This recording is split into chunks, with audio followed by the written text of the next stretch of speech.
हाय friends, मैं हूं Manav. Welcome to movie shoovy. करते हैं आपस में पॉजिटिव सा नमस्कार। अब आपका भी फर्ज बनता है, जरा कमेंट में वापस से नमस्कार कर दीजिए। सत श्री अकाल, आदाब, जो भी आपको लगता है, सलाम, जो भी ठीक लगता है वो करिए। बात करेंगे डाकू महाराज की, बात करेंगे संक्रांति वस्तुनम की, पुष्पा टू की भी बात करेंगे। अच्छा चल रही है अभी भी वो। इमरजेंसी डोमिनिक की बात करेंगे। इंपॉर्टेंट चीज ये है कि भाई जो स्काई फोर्स है उसने डे टू के अंदर क्या किया। मैंने जो आफ्टरनून के अंदर वीडियो बनाया था, बहुत उसी जोन के अंदर ये चल रही है और बहुत अच्छा इसने बिजनेस किया है आज। पहले दिन हम बोल सकते हैं कि एक मार्केटिंग पुश था, सेकंड दिन ऑर्गेनिकली उस मार्केटिंग पुश की वजह से बड़े नंबर आए। कैसे हुआ ये सब? ये क्या मार्केटिंग लॉजिक लगाया गया था जो कि बिल्कुल ऑपोजिट ऑफ कॉर्पोरेट बुकिंग है, बिल्कुल ऑपोजिट ऑफ इस तरीके की स्ट्रैटेजी थी कि आ जाओ भैया देख लो। थिएटर के अंदर भीख मांगने वाली भी कोई चीज नहीं थी, कोई नेगेटिव पीआर भी नहीं थी। बहुत ही इंटेलिजेंट तरीके से किया गया था। इसके ऊपर वीडियो ऑलरेडी मैं कल बना चुका हूँ, जाके देख लेना। अभी हम पहले बात करते हैं डाकू महाराज की। इसका डे 14 है, 2 हफ्ते पूरे हो चुके हैं। 1 करोड़ इसने आज भी किया है। 86 करोड़ रुपीज इसका नेट इंडिया टोटल है। 120 करोड़ रुपीज इसका वर्ल्ड वाइड टोटल है। अगर ये 110 करोड़ रुपीज के आसपास बिजनेस नहीं करती है इंडिया के अंदर, तो ये लॉस मेकिंग प्रोपोजिशन हो सकता है। क्या हिंदी वर्जन रिलीज होने से इसको कोई फायदा हो रहा है? कुछ खास नहीं। आज 1 करोड़ हुआ है। हद से हद अगर लेट नाइट शो थोड़े बहुत ठीक ठाक भी चल गए तो 1.1 करोड़ हो जाएगा। बॉबी देओल मेरे ख्याल से यहाँ पर एक्साइट नहीं करता है, क्योंकि Bobby Deol as an actor जो उसका डाउन साइड चल रहा था, वो अपवर्ड मूवमेंट इसलिए आया था क्योंकि जो उसके किरदार थे वो बहुत अच्छे लगने लग गए थे। जैसे कि एनिमल के अंदर हुआ था, जैसे कि वो आश्रम वेब सीरीज के अंदर हुआ था। अब अगर एक ऐसा कैरेक्टर होगा जो कंप्लीटली ओवर शैडोड होगा तो उसको दोबारा से लोग कोई देखने जाएंगे नहीं। तो डाकू महाराज का जो प्लस पॉइंट है देखने का, वो सिर्फ एनबीके महाराज के जो कलाकारी होती है वो देखने के लिए होता है। जिनको उनके डायलॉग्स पसंद आते हैं, उनके ओवर द टॉप एक्शन पसंद आता है, वो उनके जो ट्रू फैंस हैं वही देखने जाएंगे। हिंदी बेल्ट में भी हैं उनके फैंस, तो वो जो देखेंगे सो देखेंगे। मुझे नहीं लगता कि बॉबी देओल इतना बड़ा पुल फिलहाल के लिए इस मूवी के लिए क्रिएट करेगा। बाकी जो मूवीज आएंगी, जैसे अल्फा के अंदर वो मेन विलन है, ठीक है। और भी बहुत सारी मूवीज आ रही हैं, इस वेब सीरीज आ रही हैं जिसके अंदर आपको वो देखने को मिलेंगे। इनफैक्ट बहुत इंपॉर्टेंट रोल है उनका, जो आर्यन खान जो वेब सीरीज बना रहा है उसके अंदर भी बॉबी देओल है। और भी बहुत सारी चीजें हैं, तो वहां सिग्निफिकेंट होगा। फिर बात करते हैं इमरजेंसी की। इमरजेंसी के जो डे 9 है वो 50 lakhs है, टोटल हो जाता है 15.5 करोड़ रुपीज इंडिया में। और वर्ल्ड वाइड टोटल 20 करोड़ रुपए इसने कर लिया है। Dominic and the lady purse ये ज्यादा चल नहीं रही है। कल 3 करोड़ किया था, अभी अभी रिलीज हुई है, 4 करोड़ टोटल हो जाता है। 8 करोड़ रुपीज के आसपास का वर्ल्ड वाइड कलेक्शन है। ये मेरे को भी मोटिवेशन नहीं मिला कि पहले दिन देखी नहीं, देख ली होती तो मैं रिव्यू भी शेयर कर लेता, क्योंकि मैंने देखी ही नहीं। तो फिर मुझे ऐसा लगा कि यार अब क्या ही करना है इसका रिव्यू, क्योंकि काफी खराब रिव्यूज आ रहे हैं। जिन लोगों ने देख लिया, जरा एक समरी बताओ कि क्या अच्छा लगा, क्या बुरा लगा, बाकी को हेल्प मिलेगी इससे। बात करते हैं संक्रांति वसनम की। बहुत अच्छी तरीके से चल रही है। जब मैं देख के भी आया था तो इसके ऊपर भी थोड़ी नेगेटिविटी थी, पर मैंने बोला था कि यार ये पोर्शंस के अंदर फैमिली ऑडियंस के साथ चमक सकती है। डे 12 जो है वो अच्छा जा रहा है। 6 करोड़ रुपए इसने किया है। 147 से 146 से 147 करोड़ रुपीज पे आज एंड करेगा। वर्ल्ड वाइड टोटल इसका 200 करोड़ ट्रेड के हिसाब से भी क्रॉस कर जाता है। मेकर्स के हिसाब से ये 240 करोड़ रुपीज के आसपास चल रहा है, तो बहुत अच्छा इसका कलेक्शन चल रहा है। वहीं पुष्पा टू की बात करें तो अब उसका ऑब्वियसली रन टाइम खत्म होता चला जा रहा है, और बहुत ही जल्दी 30th को इनफैक्ट ये रिलीज भी हो जाएगी ओटीटी प्लेटफॉर्म पे ऑल लैंग्वेजेस के अंदर, और उसके बाद फिर समापन हो ही जाता है। लेकिन आज 52nd डे भी इसका 20 लाख का बिजनेस है, which is a good business, considerable business के 52nd डे भी ये आ रहा है। तो 1230.25 करोड़ इसका नेट इंडिया टोटल है। मेकर्स के हिसाब से इसका वर्ल्ड वाइड टोटल है 1864, जो कि वो अनाउंस नहीं कर रहे हैं, कट सी आईटी रेड वगैरह। और 1794 करोड़ रुपीज के आसपास इसका ट्रेड के हिसाब से टोटल है। हिंदी का जो कलेक्शन है वो है 834.5 करोड़ रुपीज। जो ये रेड पड़ी है, इसके बारे में आपको बता दूं कि एक तो पुष्पा की जितनी कलेक्शन है जेन्युइन रही है, ऐसा नहीं है कि बहुत ज्यादा हेव वायर है।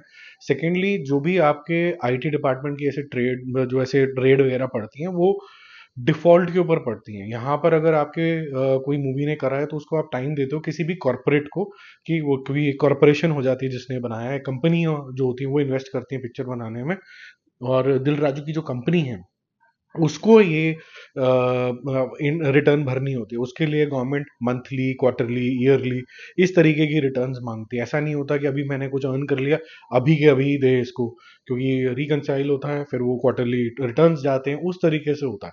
तो ये जो लोग बोल रहे हैं कि क्योंकि इनकम कम ज्यादा हो गई है इस वजह से दिखाया जा रहा है, तो वो मेरे ख्याल से income tax return overall company की कुछ इश्यूज रहे होंगे उसके हिसाब से ये बताया होगा। ये सिर्फ पुष्पा रिलेटेड नहीं है या फिर गेम चेंजर रिलेटेड नहीं है, ठीक है। तो ये बात समझना जरूरी था, इसलिए मैंने इसको पुष्पा के कॉन्टेक्स्ट के अंदर ये थोड़ा सा कवर करने की सोची, ठीक है।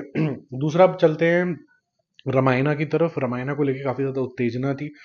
जब आदि पुरुष आई थी तब भी ये बोला गया था कि एक रामायणा नाम की एक ऐसी कार्टून मूवी है, एनिमेशन मूवी है। कार्टून तो बोलते हैं ना, ठीक नहीं लगता क्योंकि नेगेटिव कॉन्टेशन भी होता है। एनिमेशन मूवी है जो कि 15-20 साल पहले भी आई थी और बहुत बड़ी हिट हुई थी। वो री रिलीज हो रही है इंडिया में, तो रिलीज भी नहीं हो पाई थी किसी कंट्रोवर्सी की वजह से, लेकिन ये बहुत ही स्पिरिटेड तरीके की मूवी है और इसका डे 2 है आज। तो कल कुछ खास सिग्निफिकेंट नहीं हुआ था, 25 से 30 लाख रुपए इसने करे थे। आज ठीक ठाक जंप आया है 70 लाख करके, ये 1 करोड़ रुपए के आसपास पहुंच जाएगा। ये मैंने देख लिया, इसका जो मैं रिव्यू है आपके साथ जल्दी शेयर करूंगा शॉर्ट के अंदर, क्योंकि रामायणा क्या है सबको पता है, क्या ट्रीटमेंट ठीक है कि नहीं है, कैरेक्टराइजेशन ठीक करी कि नहीं करी, उस पर मेरा लार्जर फोकस रहेगा और स्क्रीन प्ले के ऊपर मेरा लार्जर फोकस रहेगा। अब थोड़ा डेटेड फील हो सकता है क्योंकि वो अब इतने टाइम पहले बनी है, तो वो होगा, लेकिन मैं आपके साथ रिव्यू अलग से शेयर करूंगा। स्काई फोर्स की तरफ चलते हैं, जिन्होंने इवनिंग लेट आफ्टरनून का मेरा रिव्यू और एनालिसिस देखा था, उनको समझ में आ गया होगा कि ये मूवी किस तरीके की है। आपने मेरा बहुत ही हार्टफेल्ट रिव्यू भी देख लिया होगा, वो रिव्यू बिल्कुल दिल से निकला था। क्योंकि जो हमारे ये वीर लोग होते हैं ना, इनको एक प्रॉपर नरेशन की भी जरूरत होती है, जो हमें तेजस में फील हुआ कि शायद नहीं हुई। फाइटर बहुत ही ज्यादा जबरदस्त थी और हमें इस वजह से पसंद आई थी क्योंकि इसमें देशभक्ति की बात थी। स्काई फोर्स आपको इसीलिए पसंद आएगी क्योंकि उसके अंदर कहीं ना कहीं रियलिज्म जो है वो काफी ज्यादा सॉलिड है। आपको हीरो चाहिए होता है, उड़ते हुए बाल चाहिए होते हैं, वो सब चीजें आपको देखने को मिलती हैं फाइटर के अंदर, आपका स्वाद बढ़ जाता है। और स्काई फोर्स के अंदर भी सेम चीजें हैं, लेकिन उसको रियलिस्टिक तरीके की स्ट्रगल में दिखाया गया है।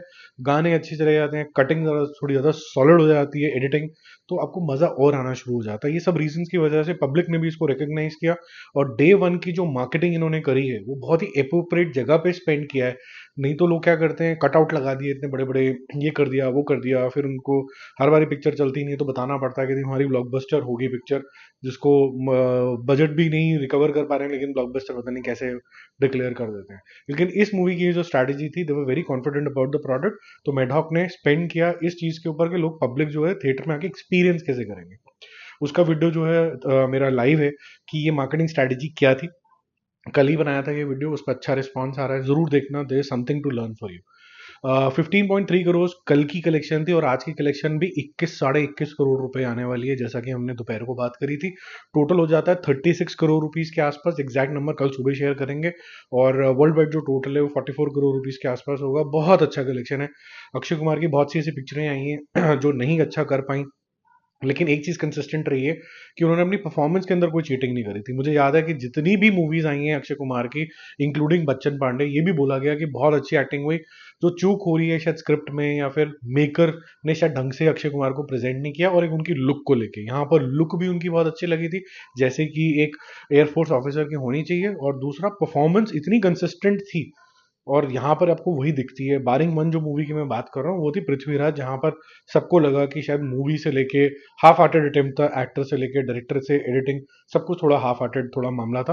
वो बहुत अच्छी बन सकती, स्टोरी अच्छी थी। तो coming back to Sky Force, super hit तो फॉर श्योर ये पिक्चर होगी। क्या ये ब्लॉकबस्टर होगी, अभी थोड़ा अर्ली हो जाएगा, वो मेरा उस जोन में नहीं जाना चाहता हूँ कि भाई ब्लॉकबस्टर होगी जी। वो ब्लॉकबस्टर मैं समझ सकता हूँ लोग क्यों बोलते हैं, वो सेंटिमेंटल वर्ड है, एक एडजेक्टिव की तरह यूज होता है, यार ब्लॉकबस्टर पिक्चर है, वैसे वैसे नहीं। एक्चुअल में ब्लॉकबस्टर होती है जब आपने जो भी पैसे लगाए उसके आपको 2x 3x पैसे वापस आ रहे हैं, तो आप बोलोगे ब्लॉकबस्टर है। ऐसे नहीं तो वो बहुत लूज टर्म हो जाता है, उसकी सिग्निफिकेंस लूज हो जाती है। तो I will hold that remark whether it will be blockbuster और नॉट। हिट सुपर हिट के जोन में ये जा रही है, बाकी मेन टेस्ट उसका मंडे को होगा। कल तो बहुत बड़े नंबर फिर से आने वाले हैं। Bye bye.